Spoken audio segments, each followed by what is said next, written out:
Australia overnight. Now, with the Olympics almost here, we're seeing many athletes gearing up for the performance of their careers. We're also seeing high performers who have the ability to focus on a task, improve efficiency and instill habits that make them better and improve success. Now, our next guest is a leadership expert who's going to explain to us what we can learn from these Olympians and identify the areas these high-performance athletes excel at. So he joins us now on Australia Overnight. Workplace culture and leadership expert Craig Johns is back on the program. G'day, Craig. Hi, Pat. Good to be back. Good to have you back. And the Olympics and sport in general, Craig, it's like a window to us, isn't it? Is that why sport's so? There's many reasons why sport's so great, but you watch it and it's like life, and you can learn things from the individuals and also the sport. Yeah, it's a beautiful thing, the Olympics. I mean, there's a lot of amazing moments. There's a lot of heartbreak. If we think about it, most athletes that go there probably don't achieve the goals they would love. And it's probably very similar in life, in the workplace. You know, like there's a lot of people that strive to have a really successful business, strive to have a high performing team, but not that many people actually achieve it. So it takes a lot more than just I want to be, and getting to that phase with, okay, how can I actually be, and how can I achieve that gold medal or achieve that big goal that we're searching for as a leader or in the workplace. How interesting. So, yeah, many people try to or want to, but it takes something special to reach those goals at an elite level. And when watching the Olympics or sport on the TV, it's a window. It's a bit of a hint as to what is required to achieve these goals. Look, we get to see kind of the output. We get to see kind of the sexy side of it, I suppose, in a way where there you're seeing the ultimate performance, but you're not actually seeing all the hard work and everything that goes in behind the scenes to actually achieve that. High performance is a very steep, I suppose, mountaintop in a way. It's very steep to get up to it, and on top it's very thin, and you can easily fall over the other side. If we watch athletes, they're right when it's pure high performance from an athlete point of view, they're right on that cusp of being either just underdone or being sick or being unhealthy, and that really, really fine line. And it's the same in businesses too. You know, we've got a very, for many, it's quite an uncertain world. We're dealing a lot of overwhelm. We've got changing stuff. The conditions are changing all the time. There's new technologies we need to get our head around. And so being able to juggle that and get all the balls spinning in the right direction at the right time can be quite a bit of a challenge. But there are a few clues that we can take away from sport that really shift the needle when it comes to other environments. And, sometimes we hear quite often, what is high performance in the workplace? And most of the time it's kind of the foundations of a performing team, and you need that before you can go high performing. But there are some other aspects that you need to take to the next level if you truly want a high performing team. Australia Overnight, we're chatting to Craig Johns, workplace culture and leadership expert. Okay, so it feels like it's been a great discussion to this point, of course, but you've just said there's other aspects that will take you there, and the clues can be found in watching people like Olympians. So what are they? I know you've touched on those. And also I notice here that you're a former triathlete and a national hockey player, so you've been there as well. So what's the difference between, high performance at one level and that other level, which is what we'd all love to get to? When we watch a lot of sports people, when they're training, when they're preparing, they focus a lot on the fundamentals. And, there's a term in the world called one percenters. And this is kind of like the high performance space. And a lot of people try and go to the one percenters and try and get the kind of glory part without having a solid foundation. And so you'll watch, say, for instance, if we look at a rugby team, they will constantly be practicing their pass. They're constantly practicing how they do their tackle technique, the real fundamentals before they start doing the razzle-dazzle stuff and think about what are those specific plays they're going to do. If we go back to those, the core things that they do on a daily basis, and the first one is quite basic, and we all know this, but we're not always disciplined with it, and that is energy management. whether it's sport, whether it's being a parent, whether it's being a leader. Energy management is your number one currency. And being able to manage your own energy so that you can be in the right mindset, your body can function, you've got the stamina to maintain not only a day, but a week, a month, a year of continual work is really, really critical. So are we getting daily exercise? Are we fueling our body with the right food? Are we giving our mind, so being able to free our mind? And do we allow ourselves to recover with purpose? Now, quite often we just keep busy. We're very busy human beings. And the one thing that athletes do really well is they schedule their recovery. They schedule their energy in recovery. It's all mapped out. Whereas I think a lot of the times when we go into leading mode, when we go into working as an employee, we tend to just do, and we keep going and we're going and going. But our body, our brain, just like our physiology from an athlete perspective, our brain can only function at a high performing level for around about 45 minutes to maybe an hour before it starts to decline. So how are you integrating moments of recovery so that you can extend that period out? So say you're trying to do a project and you're intensely focused on it. Unless you give yourself some breaks throughout, you are going to fatigue. From a mental capacity, your cognitive ability is going to drop. You're going to start to feel tired, and therefore your performance and your efficiency starts to drop. And even when, if we look at a marathon runner who might be running for 2 hours, they will find ways throughout that to just add in moments of recovery where they're not quite on that red limit of putting the throttle down or putting the pedal to the metal, so to speak, for that entire time. They've got to give that mind just a slight little recovery break, and also the muscles a little bit. So they can't be on for the whole entire time. They do need to give it a slight break. Now, how do we apply that in the workplace is critical, and if we probably look at one of the most unhealthy behaviors we've seen in workplace cultures over time was the smoko break. Now, but they actually got it right.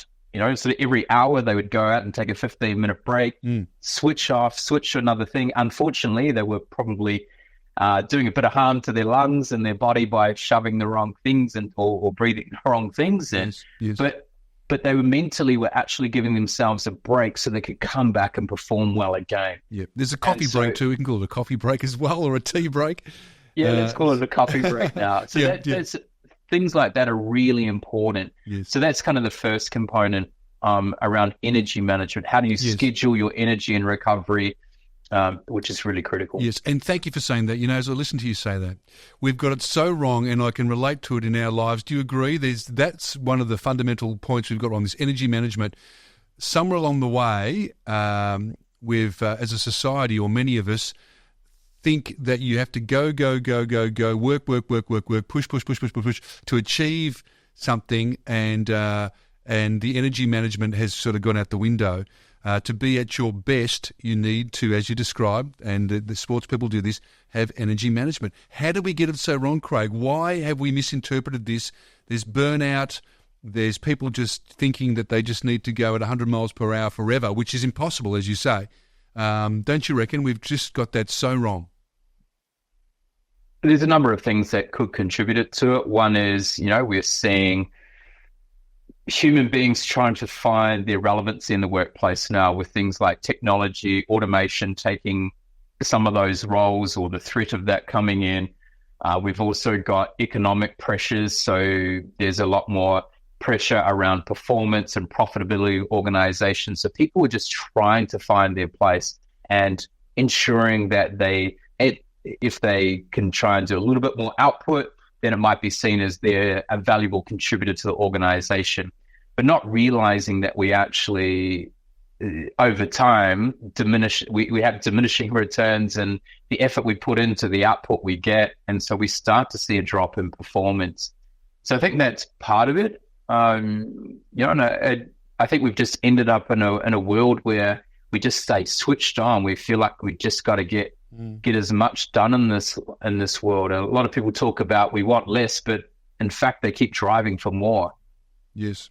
Australia Overnight, we're chatting with Craig Johns, workplace culture and leadership expert. So some good points to go through here, Craig. As you say, energy management, number one. Number two, when we talk about what we can learn from sports people and Olympians as far as being great leaders or high performance people in the workplace or in life. Number two is mindset, getting your mindset correct. Yeah, mindset's really, really important. If we think about from an Olympic perspective, let's imagine Michael Phelps is 12 years old right now, and he's a young swimmer. He's at the pool. He's got a big dream to be at let's say the 2032 Brisbane Olympics. Now, for him to be able to achieve his goal, he literally, 12 years, well, actually he was 19 when he started, went to his first Olympics or started winning gold medals at the Olympics, actually. Yes. Sorry, he was 15 when he went to his first Olympics. So wow. He might have started at 7 or 8. Yep. But what athletes do really well is he would have, if we think about Michael, he would have visualized what it was going to look like to stand on top of the podium with a Olympic gold medal around his neck, how it would look and celebrate. So he had absolute clarity on what his vision was. And when you have absolute clarity on your vision, you then have a disciplined mind. Why? Because you start saying no. When you don't have clarity of what your goal is, what your vision is, what the outcome is you're going to achieve, you say yes to everything because you're still trying to find out what it is. But once you got clarity, and if we think about an athlete, they start saying no to late nights, no to chocolate, no to alcohol, no to parties, yes, et cetera, et cetera, et cetera. And sometimes the blinkers might come on too much and they get too focused. We see that sometimes with the midlife crisis, people in their 40s that decide they're going to take on marathon running or Ironman triathlon, and they get a little bit too focused and forget there are some other aspects in life. Mm-hmm. But that disciplined mindset then ensures that you turn up, that you're prepared. Why? Because you've got something meaningful that you're going after. And so and then once we have a disciplined mind, we start to then, we can put ourselves in a position, if we think about Tour de France rider, they then more have awareness and they then train and prepare for things like changing terrain, changing road surfaces, weather conditions. Now, this is what happens in the real world and our workplace as well. Yes. We get a change happen. We get a new client. We have a new boss. We have our best staff member may decide not to work there anymore. There's lots of things that are changing, but how are we prepared for those? And if we have clarity on where we're going, either leading a team, leading an organization, or being an employee in our role, then we're able to deal with those situations more effectively because we've got that disciplined mindset that's come from that vision, that clarity of vision. That clarity of vision and the disciplined mindset, and as you say, then the body follows, the habits follow. So you've got to start with it between the ears. I like the sound of that. It's really, and sometimes it's hard to get those visions. I've sort of, in my life, have noticed that I'm trying to achieve something and it sort of feels out of whack, but slowly, it gets into your mind and you can see it in your mind's eye and you can feel it, and you're right, then you start saying no to stuff because you're thinking, well, I better get ready for that thing that I'm imagining and I can see myself there. So that's really good advice. It all starts with the mindset. Number 3, as we talk to our workplace culture and leadership expert on Australia Overnight, teamwork. Tell me about that one. Yeah, teamwork is obviously critical, and it's not about the sum of the individual contributions, but how everyone works together to create, as best as possible, a error-free performance. That's when we're leading towards high performance. Now, I was very fortunate. I was part of New Zealand's most winningest sports team in the 1990s when I was playing for them, extended right through to 2009, with the Stratford Premier Men's Field Hockey team, went unbeaten for 272 games. Now, to put this into perspective, that's 16 years unbeaten. They only lost 1 game in 21 years. It could even be a world record. We haven't been able to find anything that has extended beyond that at this point. To give you an idea, people talk about the All Blacks as being a high-performing team over many, many years. Their longest winning streak is only 23 games. And if you look at, like Manchester United's and a lot of the other top teams, their winning streaks are not much more than around 20. So what we achieved was quite phenomenal. But there were 4 things in there that as we really look back now, we try and unpack why that was such a high-performing team over a sustainable high-performing team over so many years. There were 4 key components. So one was that we had that we had a collective vision that really excited us, engaged us, and really frightened us in a way. We never set out to win 272 games, but we set out to change the game. And we were wanting to improve the game. When all our competitors were trying to beat us, we were trying to improve the game. So it was a different mindset.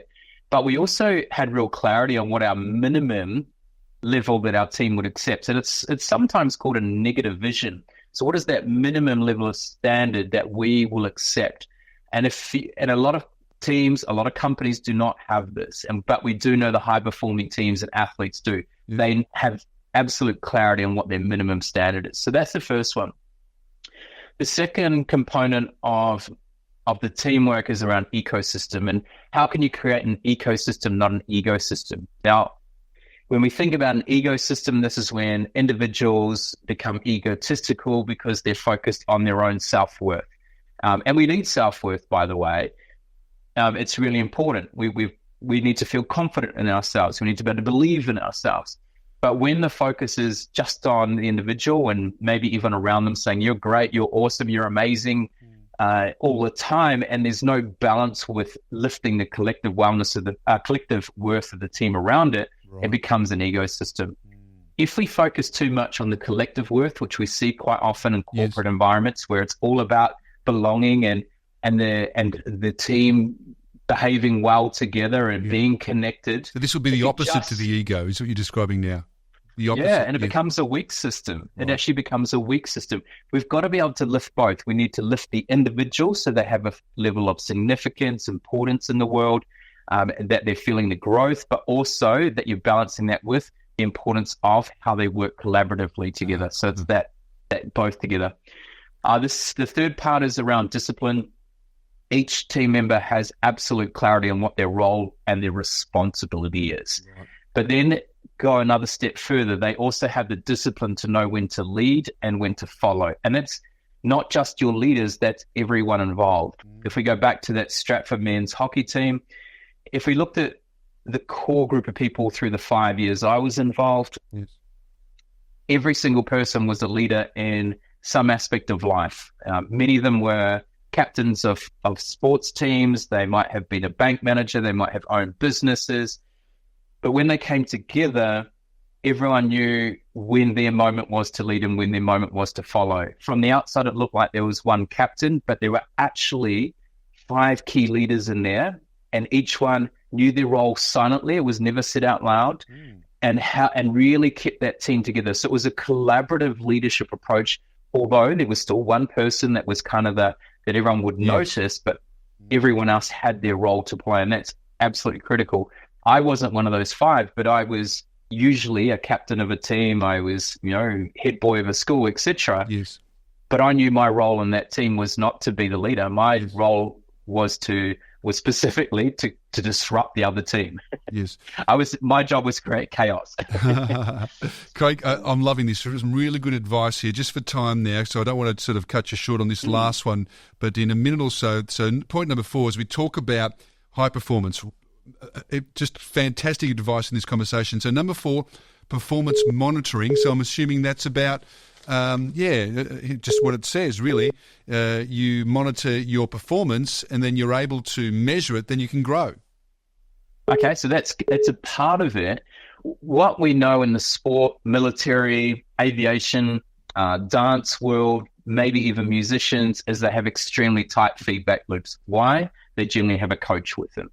And so they're getting feedback, like if in sport, if you do a practice session, you'll do a drill, you'll get feedback on it. As a swimmer, you would do a set and you might get feedback on your times. So data is really critical in performance monitoring, but beyond that, we need to create an environment where we normalize feedback and honest conversations. Right. The ability to give that real, true feedback. And so you've got to be able to create permission in there. If I go back to that field hockey team, we had probably more challenging moments. We had probably more collaborative moments in a way, but we had permission, high permission, to deal with those challenging situations, those uncomfortable moments. We would deal with them promptly and quickly. Why? Because we knew that if we didn't do that, it would have an impact on achieving our higher goals. Yes. And that is critical. And it's something that is not done well in organizations.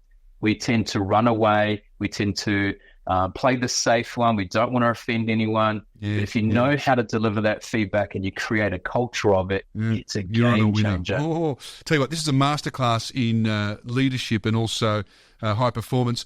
Thank you for your time, Craig. It's really been great information for our listeners. 133693. You have a wonderful weekend. We'll get to a break now, but that's, as I say, a masterclass. If you listen back to that on the podcast, you can make some notes, and there's the points there to lead you to high performance. Thanks for your time. Craig Johns, workplace culture and leadership expert. Thanks for being on Australia Overnight. Thank you.